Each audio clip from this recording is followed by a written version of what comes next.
मैं आपको एक मेथोडोलॉजी का आपको बता रहा हूं जिसके थ्रू आप अपनी फ्लुएंसी कैसे इंप्रूव करें।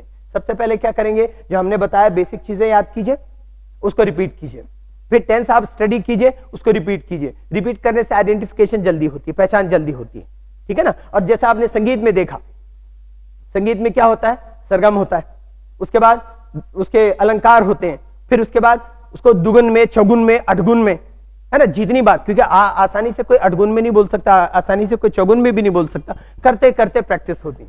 जब प्रैक्टिस हो जाएगी, आप जल्दी जल्दी आइडेंटिफाई कर लेंगे तो आपका कॉन्फिडेंस भी बढ़ेगा और आपसे सेंटेंसेस आसानी से और जल्दी बनने लग जाएंगे। सेंटेंस का जल्दी बनना ही फ्लुएंसी। अब उसके बाद जो जरूरत पड़ती वह है कम्युनिकेशन, कन्वर्सेशन। कन्वर्सेशन किससे करें? जो इंग्लिश बहुत फ्रेंडली बोलता है, आपके अंदर झिझक होती है, यार उससे कैसे बात करो, हंसी उड़ा देगा, गलत हो जाएगा, तो आप बोलने की कोशिश ही नहीं करते। या अगर मान लीजिए वो आदमी बहुत ज्यादा इंग्लिश में फ्लुएंट हो और आपको टूटी फूटी आती है, तो भी आपको कॉन्फिडेंस नहीं होता उसके साथ बात करने का। तो आपको क्या चाहिए, या तो माहौल चाहिए। हाँ, आप देखें कोई गुजराती बोलता है, एक गुजरात में जाकर के एक आदमी साल 2 साल रहता है, फ्रेंडली गुजराती बोलने लग जाता है। पंजाब में जाकर के रहता है, पंजाबी बोलने लग जाता है। छत्तीसगढ़ में कहीं का भी आदमी छत्तीसगढ़ी पहले ब्रोकन लैंग्वेज बोलेगा, टूटी फूटी बोलेगा, बोलने लग जाता है, ओनली बिकॉज ऑफ एनवायरमेंट। आपको इंग्लिश नहीं आती, मैं जाके इंग्लैंड फेंक देता हूं आपको, 2 साल बाद वापस आएंगे, hello sir, how are you, आप सीधी सीधी इंग्लिश बोलने लग जाए। क्यों? आपको पानी भी पीना होगा, ब्रोकन लैंग्वेज में आपको बोलना पड़ेगा, ड्रिंक ड्रिंक, वाटर वाटर, है ना। वहां पर तो आपको किसी भी तरह से इंग्लिश बोलना ही है। यहां पर आपको चल जाता है ना इंग्लिश के बिना भी, तो आप चला लेते।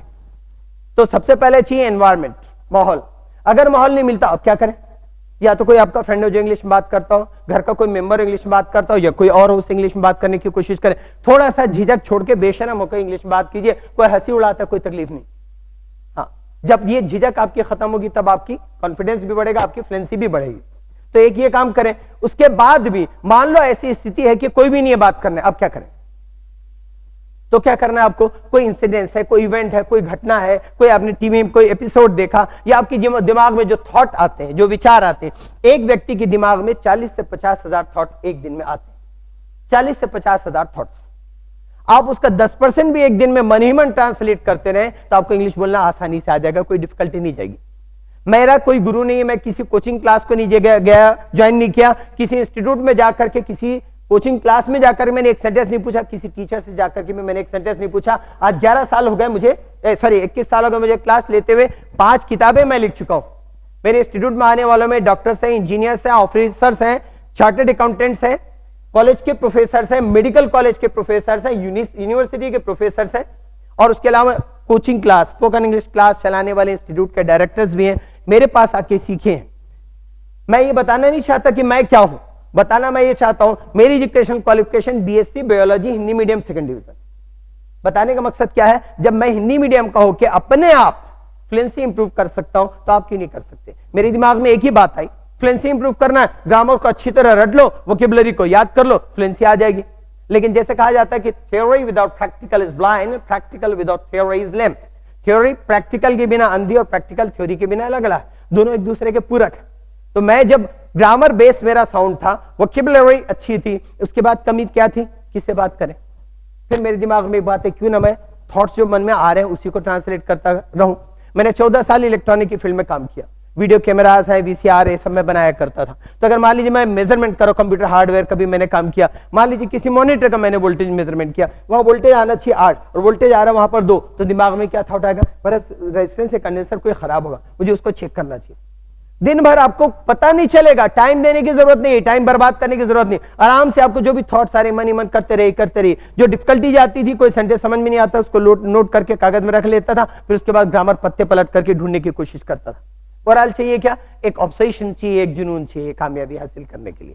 बस मैं यही करता रहा। शुरू में मेरे सेंटेंसेस बनाने में समय लगे। अब इसी को मैं कहूं कि यहाँ पर 8 वोल्ट होना चाहिए, यहाँ पर 2 वोल्ट आ रहा है, पर रेजिस्टेंस कंडेंसर कुछ खराब होगा, तो दिमाग में क्या थॉट आएगा, यहाँ पर the voltage should be 8 but the voltage is 2, perhaps resistance or capacitor will be defective, I should check them up, है ना। तो इस तरीके से ख्याल आ रहे हैं। शुरू में सेंटेंसेस सोच के बनेंगे, बाद में सेंटेंसेस ऑटोमेटिकली आने लग जाएंगे। थॉट्स को पहले मन ही मन ट्रांसलेट करने की कोशिश करोगे, बाद में थॉट सीधे सीधे इंग्लिश में आने लग जाते हैं, आपको इंग्लिश बोलने में कभी भी कोई डिफिकल्टी महसूस नहीं होना है। तो इस मेथोडोलॉजी को यूज करें। और क्या करना है, कुछ मैगजीन्स पढ़िए। कैसी मैगजीन? देखिए, आप अगर ऐसी मैगजीन पढ़ते हैं जो थोड़ा सा लैंग्वेज उसकी भारी भरकम है, रिटर्न इंग्लिश की, तो आपको डिफिकल्टी जाएगी। कुछ न्यूज़पेपर पढ़ेंगे तो ऐसे न्यूज़पेपर जिनकी लैंग्वेजेस थोड़ी सी हैवी है वो आपको डिफिकल्टी जाएगी। तो क्या करना है, बोलचाल की भाषा जिसमें इस्तेमाल होती है ऐसी लैंग्वेज। इंग्लिश के कॉमिक्स आते हैं, बच्चों के कॉमिक्स आते हैं, उसकी जो भाषा होती है हमारी बोलचाल की भाषा की तरह होती है। देखिए भाषा जो होती है वो फ्रेगमेंट्स में बोली जाती है, टुकड़ों में बोली जाती है। भाषा टुकड़ों में बोली जाती है, भाषा ऐसी नहीं बोली जाती पूरे सेंटेंस में। हिंदी में जैसे मैं आपको एग्जांपल देता हूं, कोई आपका फ्रेंड है, आप उससे क्या कहते हैं, मान लीजिए वो कहता है कि मैं कल पिक्चर जाऊंगा, दूसरे दिन आप उसको पूछते हैं, क्या पूछते हैं, गया था क्या? नहीं गया था। क्यों? अरे मैं सोचा बहुत भीड़ होगी। देखिए सेंटेंस क्या है, गया था क्या। अब इंग्लिश में क्या होगा, did you go? No I didn't. Did you go to picture yesterday? No I didn't go to picture yesterday. ऐसा कोई ट्रांसलेशन नहीं होगा। तो हिंदी में भी जैसे फ्रेगमेंट्स में बोला जाता है, इंग्लिश में भी उसी तरीके से फ्रेगमेंट्स में बोला जाता है। धीरे धीरे जैसे जैसा, देखिए मैंने कहा भी कि self knowledge boost your self confidence, आपका आत्मज्ञान आपके आत्मविश्वास को बढ़ाता है। जैसे जैसे ज्ञान आता जाएगा आपका आत्मविश्वास बढ़ता जाएगा और आपको इंग्लिश बोलने में डिफिकल्टी महसूस नहीं होगी। और अगर इस चीज को हाउसवाइफ्स इंग्लिश में इंप्रूव करना है फ्लुएंसी, तो कैसे करें? एक तो मैंने कहा ये ऐसी कॉमिक्स पढ़िए, लाइट नॉवेल्स पढ़िए जिसकी भाषा बोलचाल की भाषा होती है। उसके बाद क्या करेंगे, उनमें से वो वोकैबुलरी, वो वर्ड्स जो आपको पता ना हो उसको नोट करेंगे। हाउसवाइफ्स कैसे टाइम निकालें, मैंने देखा है हाउसवाइफ्स दूसरी तरह से टाइम निकालती। सब्जी काट रही है, बच्चे को बाजू में बिठाए, बोलो बेटा जॉनी जॉनी यस पापा, हाँ बोलो। वो बच्चा बोल रहा है और सब्जी घुमा रही है, चम्मच घुमा रही है, चूल्हे में पका रही है जैसे स्टोव में, बाजू में बच्चे खड़े करते, बोलो बेटा जॉनी जॉनी यस पापा, बच्चा बोल रहा है। तो आप समय का सदुपयोग करें, 2 in 1। तो हाउसवाइफ भी ऐसा कर सकती है, सब्जी काट रही है, उसी दौरान जो भी थॉट आ रहे हैं, मेरे को सब्जी बनाना अभी तक ये नहीं बनी, वो आ जाएंगे, डांटेंगे वगैरह वगैरह, जो भी थॉट्स आ रहे हैं जस्ट कीप ऑन ट्रांसलेटिंग। तो हर जगह थॉट आदमी को बिना सोचे तो रह ही नहीं सकता। कभी आप 10 सेकंड आजमा के देख लीजिए, आप क्या सोचेंगे? ठीक है सर बोलते बिना सोचे नहीं सकता, मैं नहीं सोचूंगा। 10 सेकंड 5 सेकंड हो गया, अभी तक तो नहीं सोचा, 6 सेकंड 8 सेकंड, ये क्या करें, सोचते रहे कि मैं नहीं सोच रहा हूं, है ना। तो थॉट्स आते हैं इजीएस्ट वे, और मुझे फ्लुएंसी इंप्रूव करने में 30 डेज लगे। क्यों? एक दिन में मिनिमम मेरे 4000 सेंटेंस बनते थे, एक महीने के अंदर 1,20,000 सेंटेंस हो गए 4000 के हिसाब से। मेरे ग्रामर बेस स्ट्रांग था, ग्रामर बेस स्ट्रांग था, वोकैबुलरी अच्छी थी, तो मुझे कोचिंग क्लास स्टार्ट करने में डिफिकल्टी भी नहीं गई। तो इसलिए मेरा कोई उस्ताद नहीं। आज मैं 5 बुक्स लिख चुका हूं, 5वीं किताब है जिसके बारे में फिर से रिपीट कर रहा हूं। ऐसी किताब ना आई थी, ना आई है और ना कभी आएगी। रीजन ये है कि ये बुक को लिखने में मुझे 7 साल लगे। पूरी इंडिया में इस लेवल की कोई बुक नहीं है। आप इस बुक को पढ़ेंगे, आप इस चीज को खुद महसूस करेंगे। अब वोकैबुलरी के लिए क्या करना है, मैंने कैसे इंप्रूव किया मैं आपको बता दूं, उसी पैटर्न का आप इस्तेमाल करें। फ्लुएंसी के लिए भी कैसे करना है वो भी आपको मैं बता देता हूं। कैसे? वोकैबुलरी के लिए मैं क्या करता था, कोई मैगजीन पढ़ रहे, वर्ड्स है डिफिकल्ट है, तो आप डायरी होती है, टेलीफोन की डायरी, उसमें ABCD कटा होता है ना, तो उस तरीके से आप एक कॉपी में ABCD काट लीजिए, जो भी डिफिकल्ट वर्ड है उसको नोट कर लीजिए। उसके बाद क्या करें, 20 वर्ड्स की चिट बनाइए। अब आप जाते हैं, स्कूल जाते हैं, मार्केट जाते हैं, फ्रेंड किया जाते हैं, पिक्चर जाते हैं, घूमने फिरने जाते हैं, दुकान जाते हैं, ऑफिस जाते हैं, कहीं भी आपको आना जाना हो रहा है, तो आप क्या करेंगे, 20 वर्ड्स की चिट लीजिए। एक वर्ड को याद करने में आपको 1 मिनट से ज्यादा नहीं लगेगा, क्योंकि एक वर्ड को बोलने में बहुत 2 सेकंड का समय लगता है, तो आप उसको 30 बार रिपीट कर सकते हैं।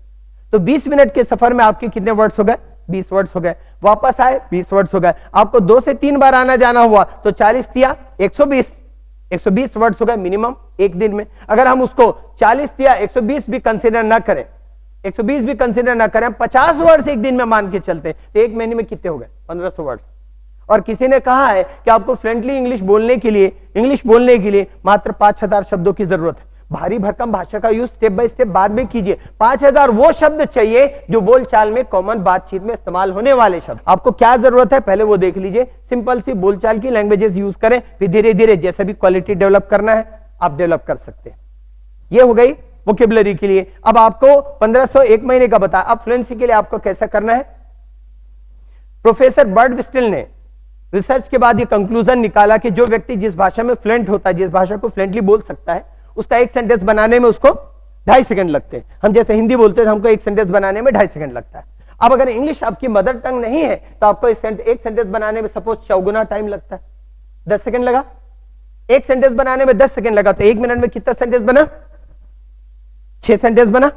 अब आप उसी को हिसाब लगाइए। मान लीजिए 3 से 4 बार आपका आना जाना होता है, तो आपका एक बार जाने में आपका कितना बना, 1 मिनट में 6, 20 मिनट में 120 सेंटेंस, वापस आए 240 सेंटेंस, 3 बार आना जाना हुआ तो कितना हो गया आपका 720, 4 बार हुआ तो 960। तो एक दिन में अराउंड 1000 सेंटेंसेस आपके वर्बली ओरली बन सकते हैं। जहां डिफिकल्टी जाती है उनको नोट कर ले, जो सेंटेंस आपको समझ में नहीं आता, कोई वर्ड नहीं आता, नोट कर ले, जेब में रख लीजिए, बाद में डिक्शनरी कंसल्ट करके कंफर्म कर लीजिए।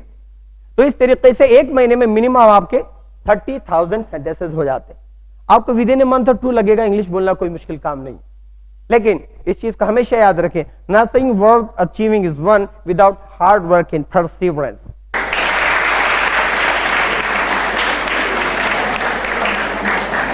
बिना लगन और कठिन परिश्रम के दुनिया में कोई भी कामयाबी हासिल नहीं की जा सकती। और चूंकि कोई भी चीज शुरू में जोश होता है ना तो कुछ दिन होती है, उसके बाद धीरे धीरे वो ठंडे बस्ते में चली जाती है। उस एंथुजियाज्म को बनाए रखिए, उस लगन को, परसिवरेंस को, परसिस्टेंस को बनाए रखिए, कंटिन्यू कीजिए। हम कहते हैं मेरी तरकीब के मुताबिक फॉलो करते जाइए और आप स्टडी करते जाइए। जैसा बता रहे हैं, विद इन ए मंथ और 2 you will feel that you are fluent in English. English बोलना कोई मुश्किल काम नहीं।